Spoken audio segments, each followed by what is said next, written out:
আসসালামু আলাইকুম প্রিয় দেশবাসী। আমার ভিডিওটি যারাই দেখবেন ভুল ত্রুটি হলে অবশ্যই ক্ষমা দৃষ্টিতে দেখবেন। আমি যে বিষয়টি নিয়ে আলাপ করব সেটা হইলে ব্যারিস্টার সাইদুল হক সুমন ভাইকে নিয়ে।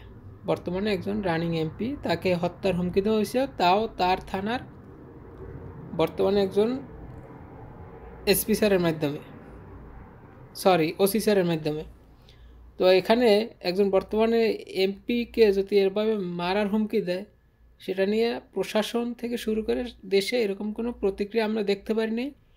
এটা খুবই দুঃখজনক, লজ্জাজনক। আর এটি আসলে দেশের জন্য, দেশের মানুষের জন্য, একজন সম্মানীয় ব্যক্তির জন্য বা মানুষের নিরাপত্তার জন্য এটি খুব ভয়ঙ্কর। কারণ দেশে কোনো নিরাপত্তা যদি এত বড় একজন লোক, তার যদি নিরাপত্তা দেশের সরকার না দিতে পারে, তার যে ডিপার্টমেন্টগুলি আছে সেই লোককে যদি না দিতে পারে, তাকে নিরাপদে থাকতে বলছে, হ্যাঁ ঠিক আছে, নিরাপদ থাকতে বললেই যে তাদের সব কিছু সমস্যার সমাধান হচ্ছে তা না। কে ফোন দিছে, কোথা থেকে ফোন আসছে, কারা তার সাথে জড়িত, এখন পর্যন্ত গ্রেপ্তার করতে পারে না। এটা খুব লজ্জাজনক। এটা সারা বিশ্বে কোথাও নজির আছে কিনা আমার জানা নেই। আর এখানে সুমন ভাই, আমার বাড়ি সিলেট হবিগঞ্জ এদিকে না, আমার বাড়ি হয়েছে বরিশাল জালকাঠি। সুমন ভাইকে ভালোবাসি তার কর্মের জন্য, তার দেশপ্রেমের জন্য। সুমন ভাইয়ের টোটালি সব ফ্যামিলি আমেরিকা সেটেল হয়েছে অনেক আগে থেকেই, রাজনীতিতে আসার আগে থেকে। চামচামি করে, চুরি করে, বাটপারি করে টাকা দিয়ে তারা আমেরিকা সেটেল হয় না, তার আগে থেকেই তারা সেটেল হয়েছে। তার মতো একজন যে সোনারঘাট নেতা পাইছে, এটা সোনারঘাট সিলেটবাসীর জন্য তাদের এটা গর্ব।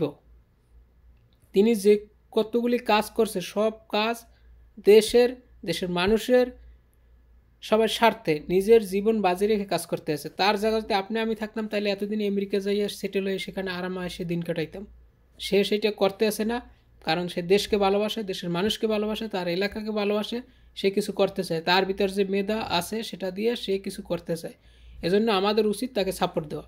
যেগুলি বাটপার সিটার, যেগুলি অযোগ্য লোক, তারাই প্রতিহিংসা করে, তারাই একটি লোক করতে চাইলে পিছন থেকে টেনে ধরে, তাকে শেষ করে ফেলায়, তাকে বিভিন্নভাবে হেনস্থা করে। তাকে দেখছি বিভিন্ন রকম প্রোগ্রামে কিছু কিছু তাদের এলাকার নেতা আছে, যেগুলি আসলে কলাক্তে কলম ভাঙে 7 বার, সেরকম আইসা রাজনীতি করে মামু খালুর জোরে আইসা নেতা হয়েছে। আজকে দেখা যায় তাকে হেনস্থা করতে আছে বিভিন্ন মঞ্চে, বিভিন্ন রকম। তাদের আমি বলতে চাই, তার জায়গা যদি আপনি থাকতেন, আপনি তো আপনার সুনারঘাট তো বলে, আপনাকে আপনার সুনারঘাট মানুষ দেখতেই না, আপনি আমেরিকা সেটেল হয়ে যেতেন। সে একজন ভালো লোক, সেজন্যই আজকে আপনাদের ওখানে আছে। তাকে নিরাপত্তা দেওয়া এটা আপনাদের দায়িত্ব। সারা আমি একজন প্রবাসী, তো আমি প্রবাসীদের পক্ষ থেকে বলছি যে সুমন ভাইয়ের বেস্টে সুমন ভাইয়ের কিছু হয়, তাহলে আমরা সারা প্রবাসী, যত পৃথিবীতে যত প্রবাসী আছি, আমরা দেশের রেমিটেন্স পাঠানো বন্ধ করে দেব। আমাদের ফ্যামিলির জন্য যতটুকু পাঠানো সেইটা পাঠাবো, তাতে দেশ অচল হয়ে যাব। এটা আপনারা মনে রাখেন। কারণ ব্যারিস্টার সুমন ভাই যেটা করতে আছে দেশের জন্য, দেশের মানুষের জন্য, প্রবাসীদের নিয়ে কথা বলে, সবাইকে নিয়ে কথা বলে। তাকে যদি হত্যার হুমকি দেয়, তাকে যদি সিকিউরিটি দিতে দেশ এবং দেশের সরকার যদি ব্যর্থ হয়, তাহলে সেই ব্যর্থতার দায় বাংলাদেশ সরকার, বাংলাদেশ প্রশাসন সবার নিতে হবে। তাকে মারার জন্য হুমকি দেওয়ার বহুত লোক আছে, যাদের যত বড় রাগবওয়ালা আছে, যারা দুর্নীতিবাজ। যেমন বর্তমানে পুলিশের একজন আইজি ছিল যে বেনজির আহমেদ স্যার, স্যার বলা তাকে ভুলবে, যে সে যে পরিমাণ দুর্নীতি করছে তাকে স্যার না বলাটাই ভালো। তো তিনি আছেন। তারপরে এর আগে একজন সংসদ সদস্য ছিল যে বাংলাদেশ সরকারের বিশাল এক বাড়ি দখল করেছিল, নামটা আমার মনে আসতেছে না, কত কোটি টাকা জানি, 100 না 200 কোটি টাকা বাড়িটার দাম। সেটা সুমন ভাই আইনা বাংলাদেশ সরকার কোষাগারে দিছে, নুরশাদ জাহান থেকে শুরু করে। তো এই যে রাঘব বোয়াল, এদের তো টাকা আছে, পয়সা আছে, ক্ষমতা আছে, বাংলাদেশে টাকা দিলে সব কিছু করা সম্ভব। তো আজকে দেখা যায় একজনের 10 লাখ দিবে যে ব্যারিস্টার সুমন ভাইকে মেরে ফেলো। আর যারা খুন করে তারা তো ভালো আর মন্দ এগুলো যাচাই বাছাই করে না, দেশের ক্ষতি হবে তারা এই চিন্তা ভাবনা করে না। তারা টাকা পাইছে, নেশা করবে, এটা করবে, সেটা করবে, কিন্তু এই নেশাখোর দেশে রাখা যাবে না। তো আমাদের কথা হয়েছে ব্যারিস্টার সুমন ভাইকে প্রোটোকল দেওয়ার জন্য যা যা করণীয়, বাংলাদেশ সরকারের কাছে আমাদের অনুরোধ, প্রবাসীদের পক্ষ থেকে বাংলাদেশ সরকার তা করা উচিত। এভাবে একজন সংসদ সদস্য বারবার আসবে না, চোর বাটপার আসবে, চুরি করবে, চেষ্টামি করবে, বাটপারি করবে, নিজে বিশাল বিশাল বাড়ি করবো, দেশ থেকে টাকা পাচার করবো, এরকম বাটপার আসবে যাবে, কিন্তু এই রকম লোক আসবে না, খুব কম। বর্তমানে কিছু কিছু এমপি মন্ত্রী আছে যারা খুব ভালো লোক, এটা পিছনে বসে মানুষ আলাপ করে। আমরা প্রবাসে আছি, আমরাও আলাপ করি। তার তালিকায় কয়েকজনই আছে, যেমন মারসাবি ভাই আছে, সে তো সবার বাংলাদেশে ইয়াং জেনারেশন থেকে শুরু করে সবার অন্তরের ভিতর তার জায়গা অনেক আগে থেকেই, বর্তমানেও সে সেই জায়গা ধরে রাখছে। জুনায়েদ আহমেদ পলক ভাই আছে, তো তিনি একজন মন্ত্রী, প্রতিমন্ত্রী, তো আমি ভাই বললেই সম্বোধন করলাম। তো এরকম কিছু নেতা আছে যাদেরকে মানুষ ভালোবাসেন। যে কিছু লোক আছে যারা মারা গেছে, যেসব লোকগুলি ভালো ছিল, আপনার আগে যে রাষ্ট্রপতি স্যার ছিল যে জিল্লুর রহমান স্যার, খুব ভালো লোক ছিল। সৈয়দ আশরাফ স্যার জনপ্রশাসন মন্ত্রণালয়ের একজন সে দায়িত্বে ছিল, দুর্নীতি করলে আজকে সে আমেরিকা থেকে শুরু করে অনেক জায়গায় অনেক কিছু করতে পারতো, তারা ভালো লোক ছিল। আর এখন যে কিছু বাটপার আছে, সিটার আছে, একজন চাকরিতে সুপারিশ নিতে গেলে টাকা, চাকরি দিতে টাকা, টাকা ছাড়া কোনো কিছুই বোঝে না, অথচ তাদের যাই দেখেন খাওয়ানোর মতো লোকও নেই, কিন্তু টাকার ভিতরে এত নেশার ভিতরে ডুবছে যে তারা টাকা ছাড়া কিছু করতে রাজি না। এইগুলি যখন আবার মারা যাবে তখন পিছনে বসে এই কথা হইবে যে ওটা বাটপার ছিল, সিটার ছিল, ঘুষখোর ছিল, এভাবেই আলাপ হইব। আর কবরে তো আপনাদের আমল নিয়ে আপনারাই যাবেন।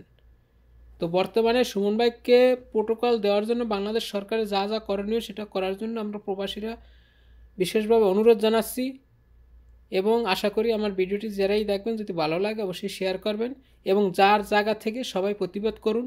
শুধু এইটা না, সব বিষয়, যে কোনো দুর্নীতি হলে আপনার এলাকা থেকে শুরু করে সব দুর্নীতির ভিতরে সবাই সোচ্চার হন, দেশ বাঁচান। আজকে দেখেন যত জায়গায় হাত দেয় সব দুর্নীতি করে। একজন দেখা যায় কমিশনার আছে, বহুত কমিশনার আছে, বহুত এমপি আছে, বহুত মন্ত্রী আছে, বহুত চেয়ারম্যান আছে, মেম্বার আছে, যারা আগে ঠিক মতন খেতে পারে না, এখন যাই দেখেন তাদের কোটি কোটি কোটি কোটি টাকা, এত এত সম্পদ কীভাবে হয়, এত সম্পদ কীভাবে হয়। বর্তমান সরকারের উচিত মেম্বার থেকে শুরু করে মেম্বার, চেয়ারম্যান, কমিশনার, যে যেখানে আছে, পুলিশ কর্মকর্তা বলেন, বেসরকারি সরকারি যত ডিপার্টমেন্ট আছে, এবং রাজনৈতিক ছোট থেকে বড় বন্ধু সবার সম্পদের হিসাব নেওয়া, তার আত্মীয় স্বজন থেকে শুরু করে, এত কয় বছরে এত সম্পদ কীভাবে করছে।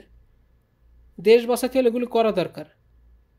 বর্তমান আওয়ামী লীগ সরকার ক্ষমতায় যেভাবে আছে, যদি এই কাজগুলি করতে পারে তাহলে বাংলাদেশ সরকার, এই আওয়ামী লীগ সরকারকে আর কেউ নামাইব না। যারা বিএমপি করে তারাও সাপোর্ট দেবে, যারা জামাত করে তারাও সাপোর্ট দেবে, যে না, দুর্নীতির ব্যাপারে বাংলাদেশ সরকার সোচ্চার আছে, এবং এদের অর্থ নিয়ে সাধারণ মানুষের ভিতরে দেন, দেশ উন্নত করেন, তাইলে দেখবেন বিএমপি, আওয়ামী লীগ, জামাত মিললেই সবাই আপনাদের সাপোর্ট করব। এটা আমার দীর্ঘ বিশ্বাস। আমি কোনো রাজনীতির বক্তব্য এখান দিতে আসিনি, আমি দেশের স্বার্থে যেটা করণীয় আমাদের বর্তমানে সেটা করলে দেশের জন্য ভালো হবে, দেশের মানুষের জন্য মঙ্গল হবে। বর্তমানে আজকে যে লজ্জাজনক যে কাজগুলি হইতেছে সারা বিশ্বে দেখতেছে, যে বাংলাদেশ প্রশাসন থেকে এই যে বড় বড় দুর্নীতিবাজ আজকে দেখেন আমেরিকা থেকে বিবৃতি দিতে আসছে দেশে, তো এগুলি সারা বিশ্বের মানুষ দেখতেছে না। এগুলি কি আমাদের জন্য ভালো? আমার দেশের জন্য ভালো? ইয়াং জেনারেশনের জন্য ভালো? কারোর জন্যই ভালো না। তো বাংলাদেশ ইয়াং জেনারেশন যারা আছেন, সারাদিন মোবাইল ফোন নিয়ে না বসে থেকে দেশের জন্য কিছু করেন, কিভাবে দেশটাকে বাঁচানো যায়, কিভাবে মানুষের পাশে থাকা যায়, আপনার সামর্থ্য অনুযায়ী আপনি যতটুকু পারেন ততটুকু করেন। একটি ভালো লোককে কীভাবে প্রোটোকল দিয়ে রাখা যায় সেটা করেন। আমার কথার ভিতরে বলতে হইলে অবশ্যই ক্ষমা দৃষ্টিতে দেখবেন সবাই। আসসালামু আলাইকুম।